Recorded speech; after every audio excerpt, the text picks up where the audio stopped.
Son tiempos difíciles. Cuidado con el perro.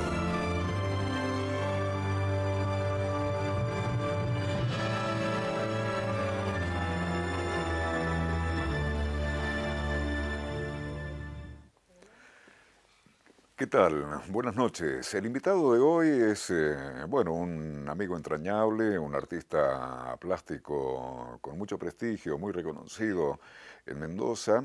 Viene ya de 9 años, los últimos 9 años, con el proyecto de arte erótica en primavera, el proyecto de arte erótico, pero el furcio fue casi porque se lo conoce como la erótica también. Un artista mendocino que ha estado mucho tiempo viviendo en Europa, que tiene mucho para decir, que tiene una experiencia de vida muy interesante y que se nos ocurre que puede ser realmente muy interesante para vos también. Con nosotros, Orlando Siriotti. Orlando, ¿cómo andamos? Bien, muy bien. Gracias por la invitación. ¿Qué te Aquí gustaría que te estamos. preguntaran en un programa de televisión? Mira la primera pregunta concreta que te hago. Em, ¿Por qué Mendoza, por ejemplo? ¿Por qué ¿Por Mendoza? qué ¿Qué? Mendoza? ¿Por qué hacer o por qué vivir en Mendoza después de haber estado 14, 15 años afuera, después de haber tenido proyectos afuera? Y la respuesta es la que menos te esperas, por eso creo que sería un buen comienzo. Porque es en el único lugar que he podido trabajar libremente de lo mío, contrariamente a lo que se dice por ahí, al eterno lamento artístico que Mendoza no da, que Mendoza es conservadora. Creo que es exactamente al revés, en la medida en que vos puedas aprovechar ese remar en dulce leche que significa hacer cosas en Mendoza, pueden surgir cosas muy interesantes. Hacer arte erótico en Berlín o en Ámsterdam sería demasiado sencillo, demasiado fácil. Hacerlo en Mendoza es un remar en dulce leche que a mí por lo menos me saca buenos músculos, me tonifica, me pone bien. Y me Bueno, divierte, si no, no sería divertido. contanos la experiencia concretamente de la muestra de arte Mm. erótico en los últimos 9 años. ¿Qué ha pasado con eso?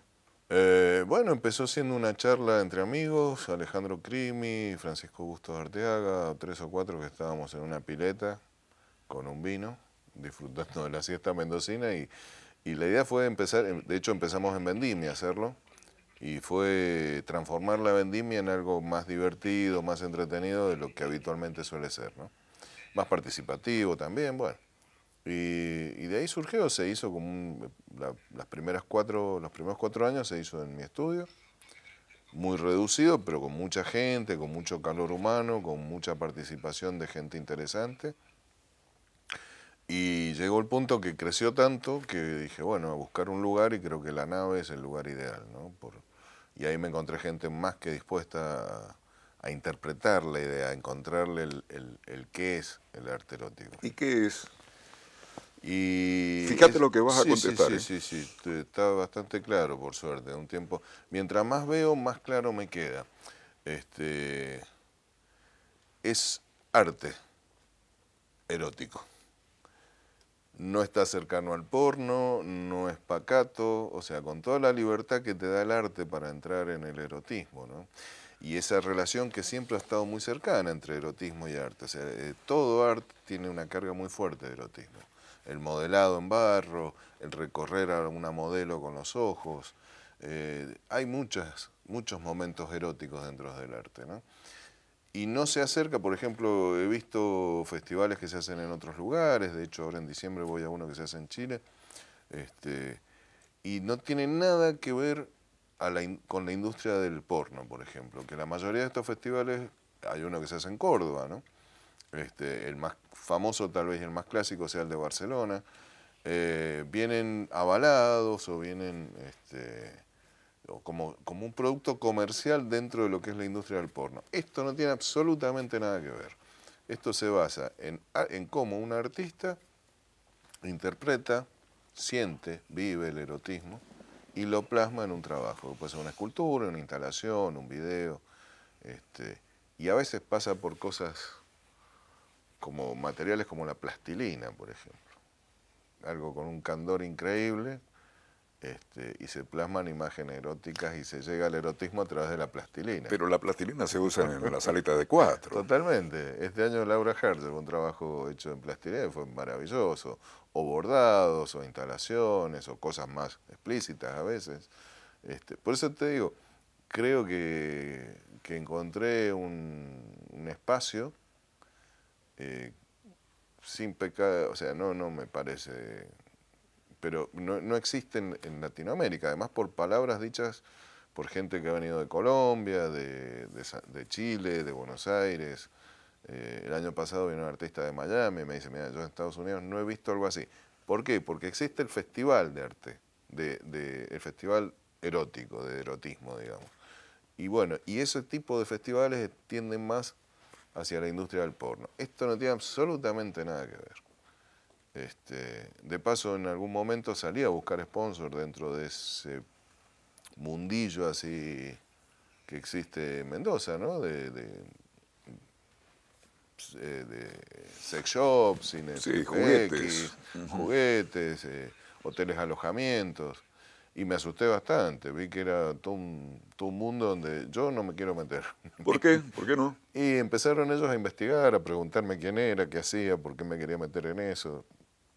Y la verdad que no me interesa ni competir, creo que el lugar donde está la muestra es el lugar donde yo siempre quise que estuviera, porque de aquellos 3 o 4 que arrancamos con la idea original, me fui quedando solo y bueno, prácticamente la llevo solo. En los últimos 4 o 5 años la he organizado, ya te digo, con el apoyo de la gente de la nave, de la Municipalidad de la Ciudad de Mendoza, que brindaron todo lo que hacía falta para que esto ya saliera bien. Pero en cuanto a organización, en cuanto a la cuestión de producción general, es mío, ¿no? Y ¿Cómo? Sí, sí, completa. no, eso. Ujú. ¿Cómo te autodefinís? Yo tengo una visión respecto de vos, pero me Mm, gustaría saber que el público mendocino tenga la visión desde vos mismo. Porque yo puedo observar con certeza o con prejuicio que sos atorrante, que sos revolucionario, que en esta Mendoza mm. pacata, conservadora, medio que sos como la oveja negra en muchos sentidos. Pero, ¿qué pensás vos respecto de vos mismo en una línea de concepción artística, digamos? Em, Creo que tanto la palabra artista como la palabra locura están bastante maltratadas últimamente. Cualquiera se dice artista, cualquiera se dice que está, qué loco, qué locura. Y yo creo que soy coherente con un pensamiento que elegí hace 30 y pico de años, en aquella época en que trabajaba en radio y tuve que elegir qué iba a hacer de mi vida y decidí jugármela por esto y soy coherente y consecuente, ¿no? Eh, por ejemplo, nunca tuve hijos, nunca quise comprometer la vida de otra persona en mi decisión personal de elegir esto, ¿no? Porque he viajado, he ido, he vuelto, he empezado de cero, y bueno, eso con un hijo se complica y estoy comprometiendo su bienestar personal, algo que nunca me interesó. Entonces, he tratado de eso, de ser coherente con cierto grado de locura. Creo que hay gente que se maneja a otros niveles también. No sé si tanto en Mendoza, pero sí hay. El trabajo artístico tiene un grado de locura, pero hay que bancársela. O sea, es muy fácil.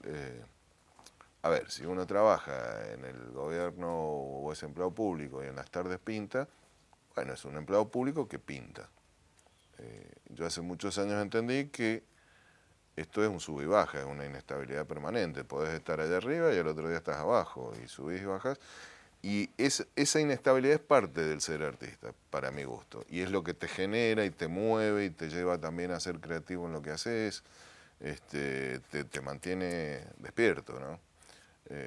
Creo que el artista tiene que vivir de esto, no podés estar subvencionado, incluso los subsidios o las subvenciones estatales me parece que no contribuyen mucho al trabajo artístico, o sea, tenés que ser coherente con lo que elegiste, no quejarte tanto, no llorar, has elegido algo, yo trabajo los días que tengo ganas de trabajar, hago muy pocas cosas por obligación, y bueno, eso tiene un precio, a ver, nada bueno es gratis, ¿no? Entonces, esa libertad que disfruto la pago a veces con cierta inestabilidad económica, obviamente, que por suerte uno está arropado de amigos que están cuando hace falta, y bueno, pero sí, ya te digo, reivindicando esa parte, ¿no? Si sos artistas y trabajás y vivís de esto, de hecho yo empecé a vender cuando dejé de hacer otras cosas. Yo he hecho 1000 trabajos mientras estudiaba, mientras viajaba.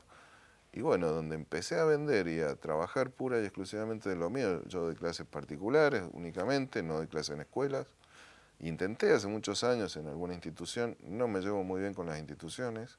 ¿Y por qué no, Siriotti? Y qué sé yo, ¿será que no compro abón o billutería en los recreos? Entonces me aburría mucho, me iba a jugar a la pelota con los chicos y la verdad que no lo pasaba bien. No era mi espacio, ¿no? Y está todo bien, con todo respeto, pero a mí no me gustaba, ¿no? Sí, dijiste algo, talleres, clases particulares. Sí, doy clases en mi estudio únicamente, son súper personalizadas, con grupos reducidos, y trato de, por ejemplo, ya hilando un poco más fino, generalmente hay gente que va a los talleres como por aburrimiento, por terapia. Yo trato de que aprendan, porque si no me aburro mucho. Si van por terapia, que paguen un psicólogo, pero que no vayan a mi estudio. Bueno, Que la vayan pasadita, a date un correo, un número telefónico, lo que quieras, sí, porque claro, alguien puede sentirse muy interesado por lo que no, estás por diciendo. supuesto, yo estoy en Huarpes 315 de Ciudad, que es en la misma cuadra del gimnasio número 1 de Paso de los Andes, por Huarpes. Y el teléfono es 261-575-3199. ¿Es poco elegante pasar un chivo así en No, televisión? para nada, ¿por qué? No sé, vos sos el televisivo, yo. No sé, Yo yo me deja tampoco un sé. espacio, lo mando, no hay Claro. problema. Sí, totalmente. Pero bueno, creo que básicamente es eso, ¿no? ¿Quién soy o qué soy? Es un poco eso. Trato de ser coherente en la medida que puedo. Tengo unos amigos que dicen que soy muy malo porque no me quedo callado. Yo largo las cosas como me salen, vos lo sabés. Y eso me ha costado a veces que se tome un poco mal, depende a veces. Pero por otro lado no necesito nada para dormir, ni para ¿Y qué despertarme. es ser Vivo coherente en la vida? y llevar a la práctica lo que uno pregona, ¿no? ¿Y qué pregonás? Trato de ser buena gente, de hacer mi trabajo, de ser honesto con mi trabajo, de que no sean copias, que me he encontrado con gente que hasta me dice que es hasta una idea renacentista, el que un trabajo artístico sea original. No, si es así, soy súper renacentista. O sea, creo que la idea la tenés que pergeñar vos, llevarla adelante. Yo me fabrico mis bastidores, si es una pintura. Las esculturas, por ejemplo, bueno, he trabajado la madera de la base, la he ido a buscar. Creo en el oficio, en esa parte de oficio, ¿no? Reivindicando en este caso, por ejemplo, en esta erótica, casi no había pintura. Ya no se pinta, la gente no pinta, todo el mundo es fotógrafo. ¿Y por qué? Por una cuestión tecnológica, o sea, ha tenido acceso mucha gente a la imagen de la fotografía y está bueno. El tema es que hay tanto ya que la gente es más sencillo, es más simple, más directo, entonces se trabaja con fotografía. Yo mismo he trabajado muchas veces con fotografía. Pero dije, bueno, voy a pintar un tríptico para que haya pintura en la erótica porque creo que había otro pintor y yo nada más. Y había gente que yo sé que pinta y que llevó fotografía, por ejemplo. Y no quiero que se transforme en una muestra de fotografía, quiero que siga habiendo diversidad en lo que se expone.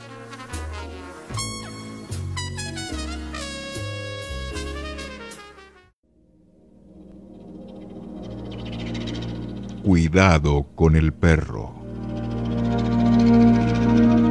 La imaginación es el ojo del alma.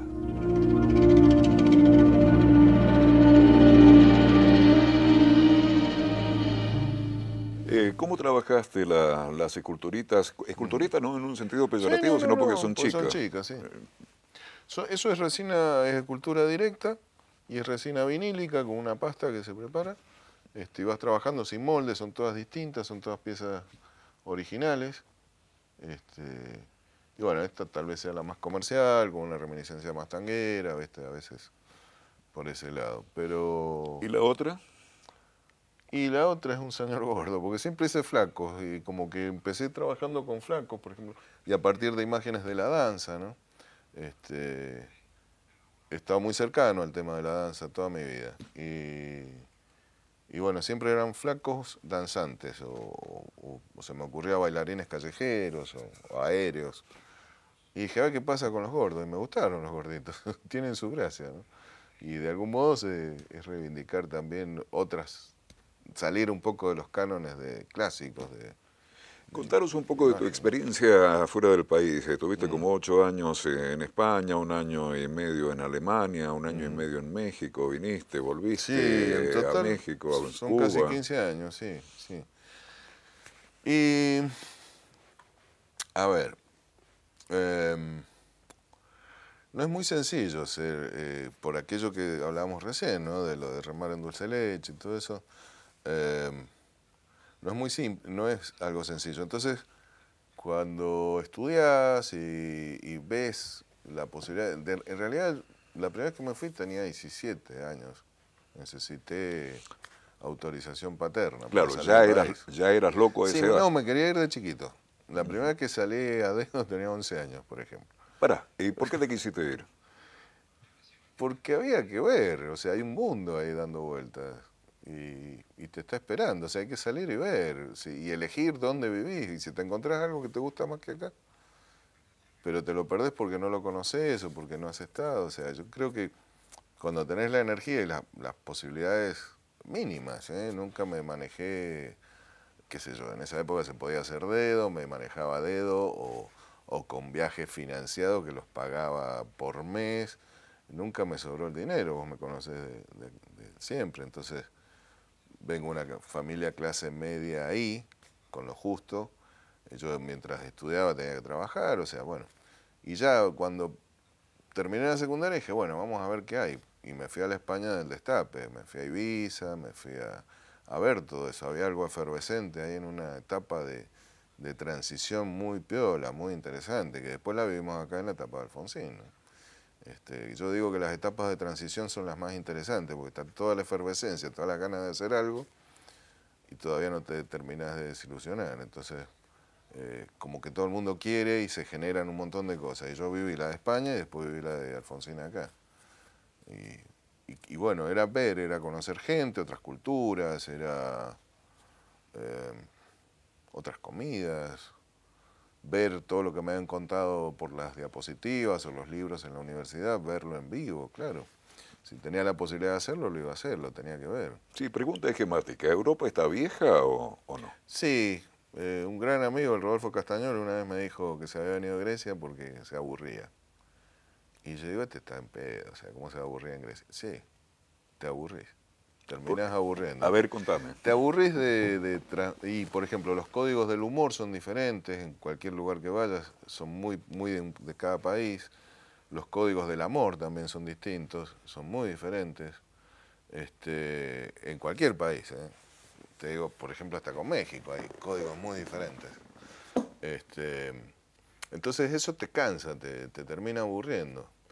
Y España sí, España, Europa en general, sí, se salvan. A mí me da risa cuando quieren sacar a los inmigrantes. Lo que le dan vida a Europa son los inmigrantes, los que traen culturas nuevas, nuevas músicas, nuevas comidas, nuevas danzas. Si hay algo vivo y rico en Europa, lo han aportado los inmigrantes en los últimos 50 años, ¿no? Entonces sería absurdo echarlos. Se mueren de angustia si lo echan. ¿Sabes Claro. qué? Me estoy acordando una vez, me llamó la atención la respuesta que tuviste cuando te pregunté esquemáticamente también qué europeo te había caído más simpático y cuál era el más antipático. Y vos contestaste, los italianos fueron los más antipáticos desde tu Sí, experiencia y los más simpáticos, a contrapelo con los prejuicios que podamos tener, los ingleses. los Siempre me llaman. ingleses, sí. Contanos Gente un muy poco. piola. A ver, muy piola en el sentido de los portugueses también son gente interesante. Son muy amables, muy amables. Yo tengo un inglés pésimo, de un secundario así estudiado como para rendir bien y pasar. Y los tipos se esmeraban en entenderme, cosa que un francés, un italiano no hacían jamás. Es más, te miran como diciendo, hablame bien o no te contesto. O no te contestaban directamente. No. El inglés, es más, hay una anécdota de un tipo, el clásico inglés de Bombini, el de los Vengadores, ¿viste? Sí, ¿cómo no? Y Bastoncito. El tipo, un señor, ¿viste? Un señor piola, o sea, me contestó muy bien, me acompañó hasta donde yo le había preguntado que quería ir.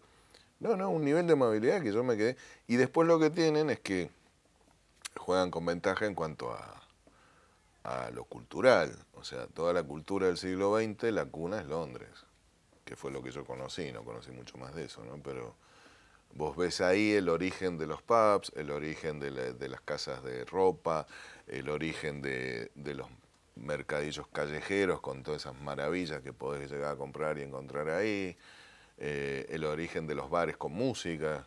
Ahí está el germen, ahí los conocés y eso es increíble. O sea, la cultura del siglo XX para mí salió de África primero y después la recicló Inglaterra para consumo de Occidente. Sí, pero estás pateando el tablero, porque uno si va a primer pensamiento, a pensamiento rápido, se va, ¿a dónde se va? Se va a París, se va hasta el 30, se va a Italia, se va a España. Sí, no, pero hasta el 30, más o menos. No es tan determinante, ¿viste? Esos procesos se dan, esas transiciones de un lugar a otro se van moviendo muy gradualmente. Berlín también tiene un peso muy importante, ¿no? Dentro de la cultura del siglo XX. No, París como que, bueno, la primera etapa del siglo XX sí, nos quedamos todavía en Van Gogh, Cézanne, Picasso mismo, pero después se ha ido moviendo, la Bauhaus en Alemania, ¿no? Fue una movida interesante, que España de antes de la guerra civil era increíble lo que se producía ahí. O sea, Y bueno, los poetas. Ni hablar, el siglo de oro Claro, español, ni hablar, claro. ni hablar. Sí, sí. Celaya, Cernuda, ni hablar. Se me pone la Lorca, piel de gallina de Hernández. escucharlo. Si uno busca poesía esencial, se manda a España. No, pero increíble. Y México, en este viaje retrospectivo muy rapidito. rápido. Y México tiene la maravillosa virtud de sorprenderte a diario, más que a diario, por hora. O sea, si no tenés una sorpresa por hora, no es México, es increíble. Esa parte es maravillosa. ¿Sorpresa cómo? Hablamos de En todo DF, ¿no? sentido, Distrito qué sé Federal. yo. Por ejemplo, a ver, una, me acuerdo, yo vivía en una especie, en una mezcla entre country y maldita vecindad, ¿no? La vecindad del Chavo. Era ahí, estaba a mitad de camino. Y un día se me cierra la puerta y no tenía la llave. Entonces había una mujer, vecina mía, que lavaba ropa y planchaba a los vecinos que la contrataban, ¿no? Y le digo, señora, discúlpeme, de casualidad no tiene la llave, que me he quedado afuera. Sí, me dice. Y agarré una percha, me abrió la puerta. Ah, Ver, bueno. claro, ¿me entendés? O sea, porque no quieren, pero la tienen clarísima en cuanto al busca, ¿me entendés? O sea, no me robaba porque no quería, me podría haber vaciado el departamento en media hora. Pero la mujer tiene código y los mantiene, pero ese tipo de cosas te pasan una por día más o menos. Qué sé yo, no se me viene a la mente, pero montones. Esa sorpresa, el ver un relieve de 500 años, ver un tipo grabado en el relieve y el que le está haciendo la foto podría ser el hermano, la misma cara, o sea, ha cobrado vida, ¿me entendés? La cantidad de historia que tienen encima, la comida que tienen, la cocina.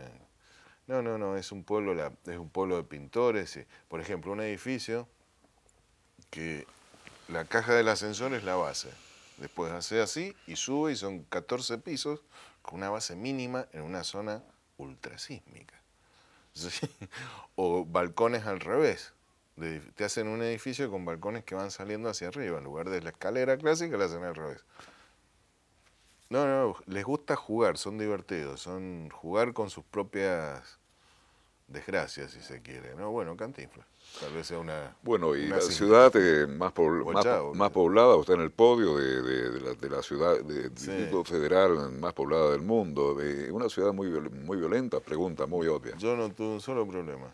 Tuve casi 2 años y nunca. Es algún taxista que me llevaba para otro lado. Sí, pero Lalo Ribó, que Pero- vive por acá por Bermejo, me contaba alguna vez que en la ciudad, en el Distrito Federal, vos tenías que salir con con $100, como quien dice, y con una tarjeta trucha. ¿Y para qué? Llevar la adrede para el afano. Jamás. Depende de la experiencia de cada cual. Me moví en taxis porque no son caros y en colectivo. Hay situaciones. Yo recuerdo una vez que salí de un cine a la 1 de la mañana. Y son estos peceros, que son unos pequeños micros que tienen, que el tipo venía con todas las luces apagadas, le hago señas, se paró, y ahí cuando se paró encendió las luces, y venía con una musculosa, y se ve que había tomado algo, porque venía un poco pasado de rosca el señor. Un pibe era. Y la verdad que me dio un poco de miedito subirme y pagar mis $2, nada, son súper baratos. Y ya cuando subió otra persona, bueno, pero no pasó nunca nada. O sea, a veces es más la situación o el entorno que la realidad misma. Sí es real que mucha gente anda armada, eso sí. O sea, a la hora de discutir con alguien, cuidado. Porque Sí, pero también vive de no son de empujarte mucho. Vive de El prejuicios. segundo empujón... Siliotti, ¿me escuchás? Sí, claro. Esto es un entripado nuestro porque nos pasa en la cocina de nuestras respectivas casas. Vive de prejuicios uno. Una hija que vive en Buenos Aires, viste, se va, ojo con la ciudad de Buenos Aires, qué sé yo, y me llamó la atención cómo me contestó un día, no, pero pará, que caminar por Avenida de Mayo, Florida, Corrientes, es menos peligroso que atravesar la Plaza Independencia a las 11 de la noche. O sea, es el campeonato del prejuicio también, ¿o no? Sí, y yo creo que con todo este tema de la inseguridad que tanto se habla y tanto se dice por ahí, si vos salís con una cadena así de oro colgando en el cuello y que tenés toda la libertad del mundo de hacerla, ¿viste? Pero también es exponerte a ciertas cosas, seamos realistas, o sea, no podés tener un policía que te esté cuidando, como piden algunos por ahí, todo el tiempo. O sea, también el modo de cuidarse, creo, el primer paso es no hacer ostentación. O sea, a ver, si vos tenés toda una sociedad, una parte importante de la sociedad que está pasando necesidades, que lo está pasando mal y que tienen cero apego por la vida, y bueno, chabón, cuídate un poco porque... entonces calculo que lo que dice Steffi tiene que ver también con eso, depende cómo se mueva uno, en qué ambiente, de qué manera, a veces podés llegar a tentar a la inseguridad o no, saber manejarse también.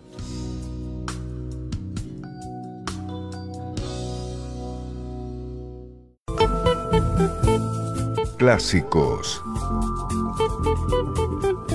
Cuidado con el perro.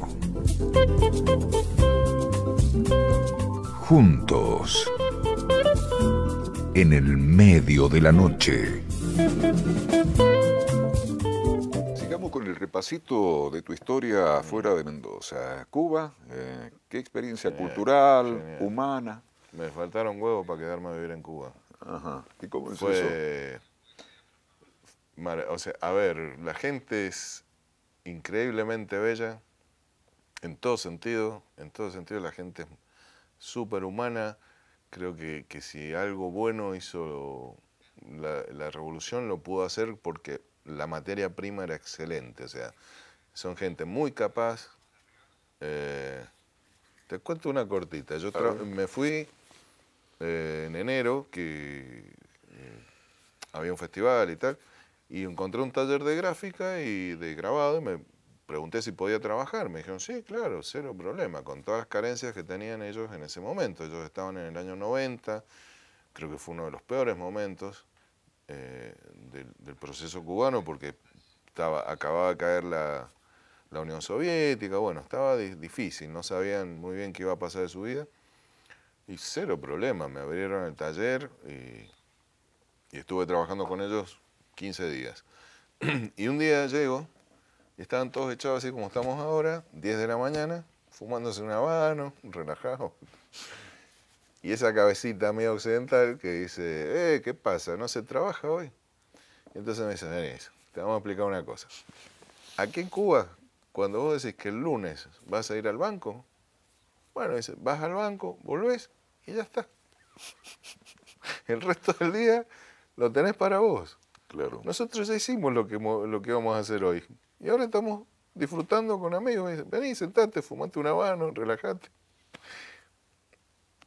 No creo que se mueran de un infarto esa gente. El sistema, el modo, se los permite también. Hay un respeto, qué sé yo. Otro caso, por ejemplo, ibas a comprar, yo compré muchos libros porque eran geniales todas las ediciones que venían de la antigua Unión Soviética y demás, de pintores que yo no había visto en mi vida.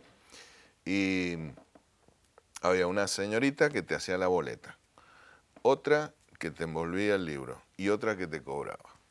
Ah, bueno. Claro, esa gente llega bien a su casa.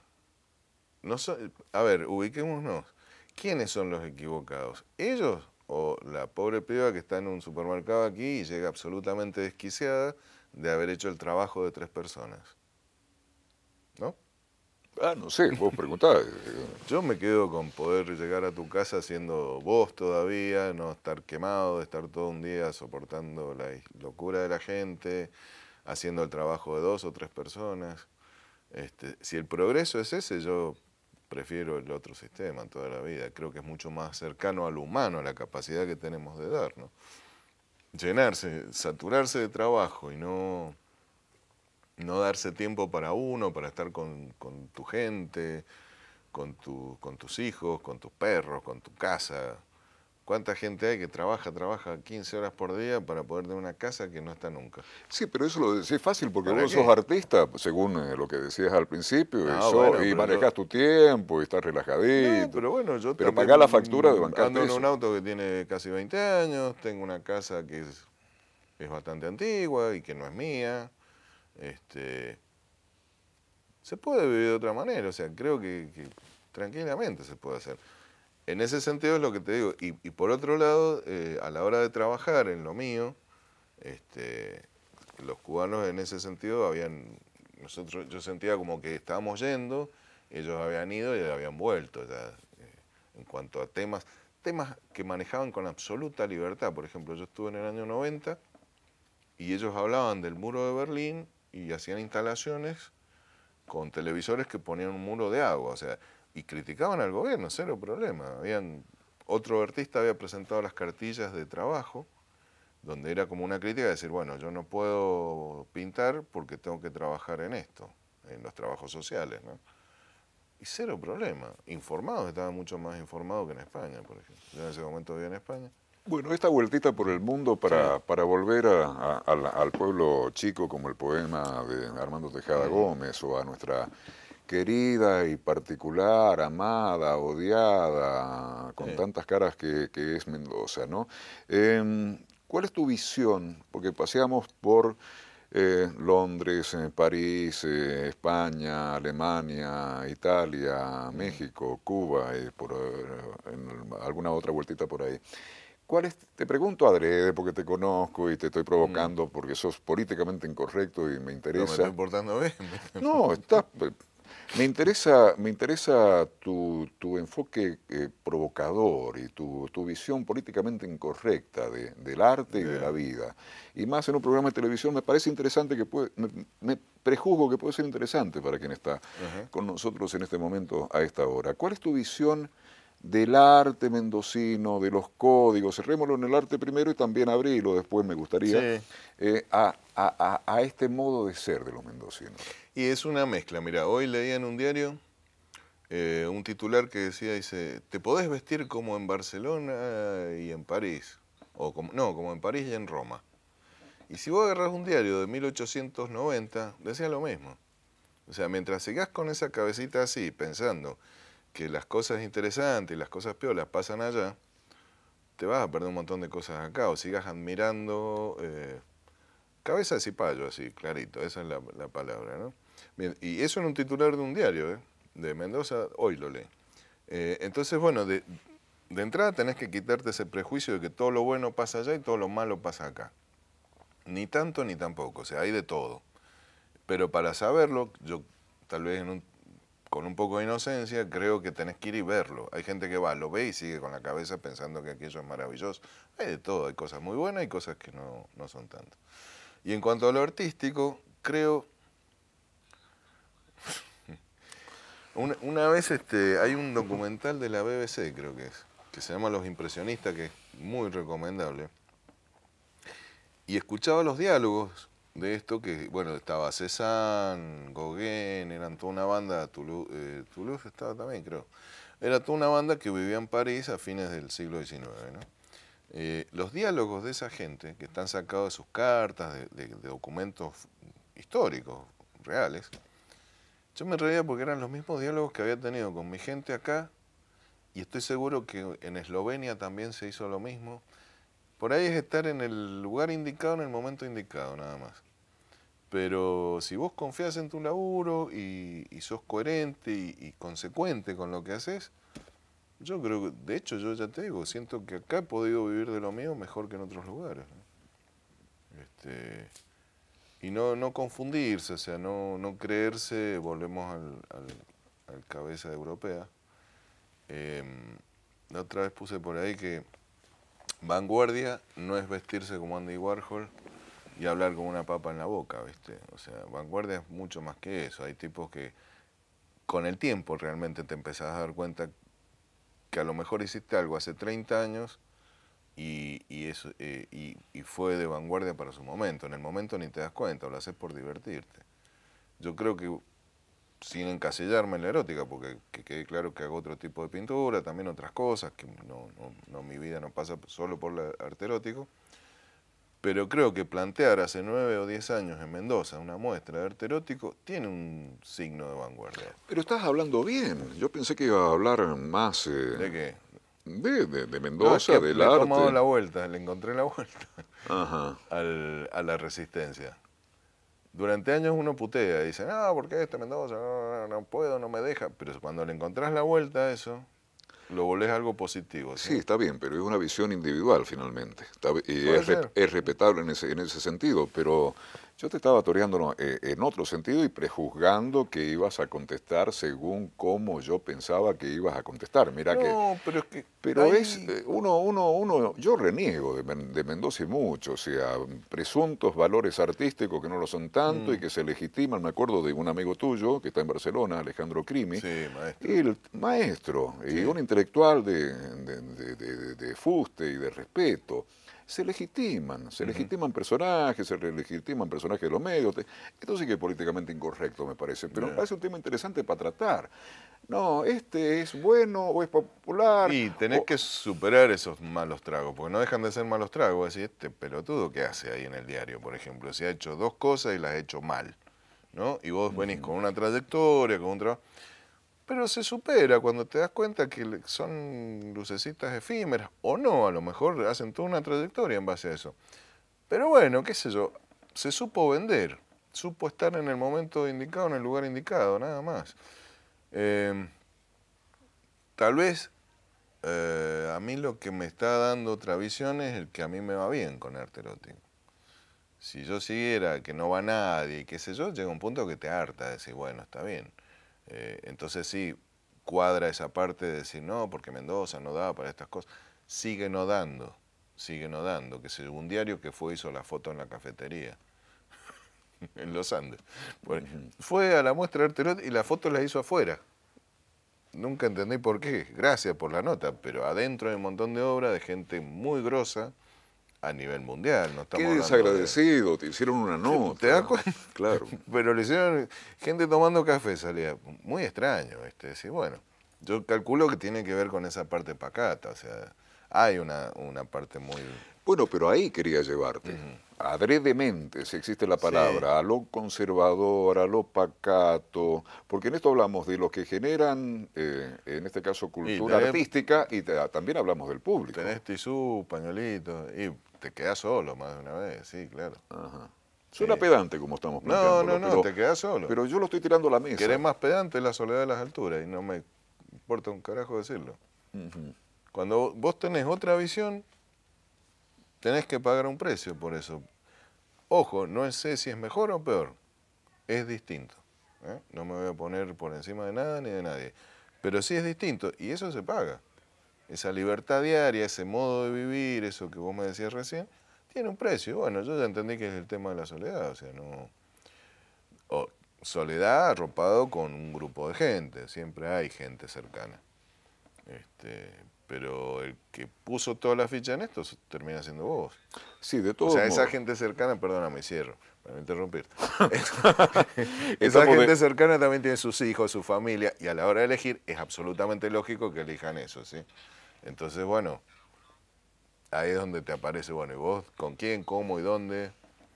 Sí, yo te toreo, porque me parece un tema interesante para desarrollarse en términos de debate descarnado y lo más inteligente posible, etcétera, etcétera, que es una potencialidad en un sentido muy genérico y muy esquemático también, toda una potencialidad que realmente Mendoza tiene, pero que no termina de despegar, que no toma la decisión de despegar. En esa línea, suena panfletario casi como lo digo, pero yo creo en eso. ¿Por qué no somos todavía lo que podemos ser? Me parece a mí.